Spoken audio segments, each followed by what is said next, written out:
கடலூர் மாவட்டம் புவனகிரி அருகே பேருந்து நிழற்குடை அமைக்க கிராம மக்கள் போராடி வருகின்றனர். பத்தரையன் தெத்து பேருந்து நிறுத்தத்தில் நிழற்குடை இல்லாததால் பள்ளி மாணவர்கள் மற்றும் வேலைக்கு செல்வோர் பாதிக்கப்பட்டுள்ளனர். இதுகுறித்து மாவட்ட நிர்வாகம் மற்றும் வட்டார வளர்ச்சி அதிகாரிகளிடம் தெரிவித்தும் நிழற்குடை அமைக்காமல் மறுத்து வருகின்றனர். விடியா ஸ்டாலின் அரசு அதிகாரிகள் அருகில் உள்ள 2 கிராமங்களுக்கு புதிய பேருந்து நிழற்குடை அமைக்க அனுமதி அளித்து தங்கள் கிராமத்தை மட்டும் புறக்கணிப்பது ஏன் என கிராம மக்கள் வேதனை தெரிவிக்கின்றனர். தென்காசி மாவட்டம் கடையநல்லூர் அருகே புதர் மண்டி கிடக்கும் சிதம்பரப்பேரி ஓடையை தூர்வார வேண்டுமென கோரிக்கை எழுந்துள்ளது.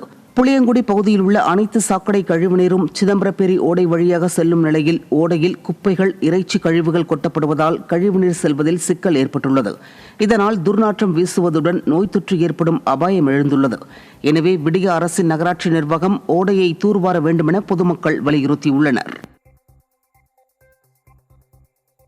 திண்டுக்கல் மாவட்டம் வடமதுரை அருகே நிதி நிறுவன அதிபரை வழிமறித்து கத்தியை காட்டி மிரட்டி 2 லட்சம் ரூபாய் வழிப்பறி செய்த 6 பேர் சிக்கினர். வெங்கமேடு பகுதியைச் சேர்ந்த கோவர்தனன் என்பவரை கார்களில் வந்த கும்பல் வழிமறித்து கத்தி முனையில் 2 லட்சத்தை பறித்து சென்றனர். இதில் தொடர்புடையதாக அருண் பாண்டியன், தவமணி, சத்யராஜ், தணிகாச்சலம், ராஜேஷ் மற்றும் 17 வயது சிறுவன் ஆகியோர் சிக்கினர். ஸ்டாலின் ஆட்சியில் வழிப்பறி சம்பவங்கள் பெருகியுள்ளதால் வெளியில் செல்லவே பொதுமக்கள் அஞ்சுகின்றனர். திருவண்ணாமலை மாவட்டம் எலிக்குத்தி கிராமத்தில் விடிய அமைச்சர் ஏவவேலு பங்கேற்ற நிகழ்ச்சியில் ரேஷனில் தரமற்ற அரிசி வழங்கப்படுவதாக கூறி பெண்கள் திமுகவினருடன் வாக்குவாதத்தில் ஈடுபட்டனர். ரேஷன் கடை திறப்பு விழாவில் ஏவவேலு பேசிக் கொண்டிருந்த போது ரேஷன் கடையை முற்றுகையிட்ட திரளான பெண்கள் தரமற்ற அரிசி வழங்கப்படுவதாக திமுக நிர்வாகிகளுடன் வாக்குவாதத்தில் ஈடுபட்டனர். வாக்குறுதிகளை நிறைவேற்றாத திமுக அமைச்சர்களை ஆங்காங்கே பொதுமக்கள் முற்றுகையிடுவதும் அவர்கள் மக்களுக்கு பயந்து தப்பித்தோம் பிழைத்தோம் என ஓட்டம் பிடிப்பதும் வாடிக்கையாகி வருகிறது.